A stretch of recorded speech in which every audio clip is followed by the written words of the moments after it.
যে আপনি এসে দরজা টোকা দিবেন আর আবু বকর সিদ্দিক রাদিয়াল্লাহু তাআলা আনহুর ঘরের দরজা খুলতে দেরি হয়ে যাবে, এটা আবু বকর বরদাশত করতে পারবে না। রাতের অন্ধকারে যেতে যেতে যখন মক্কা থেকে 6 কিলোমিটার দূরে জাবালে সুর, এই জাবালে সুর পর্যন্ত যখন পৌঁছেন, আবু বকর সিদ্দিক রাদিয়াল্লাহু তাআলা আনহুকে সাথে নিয়ে হুজুর সাল্লাল্লাহু আলাইহি ওয়াসাল্লাম এই জাবালে সুরের একদম চূড়ায় পৌঁছে যান। বর্তমান সময়ে 1 ঘন্টা 1.5 ঘন্টা সময় লাগে উঠতে। এখন সিঁড়ি আছে, তৎকালীন যুগে সিঁড়িও ছিল না। যা করছেন এই লম্বা পথ পাড়ি দিয়ে উঠে ওখানে একটি গুহা রয়েছে, সেই গুহায় অবস্থান করেছিলেন।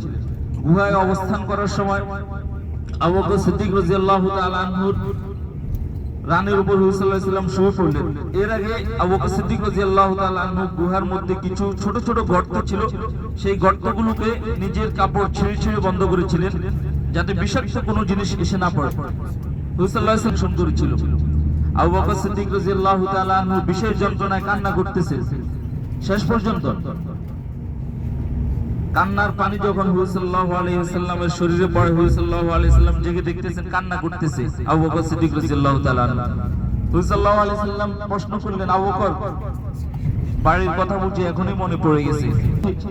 ওই দিন থেকে আমি আল্লাহ এবং আপনাকে সবচেয়ে বেশি ভালোবাসি।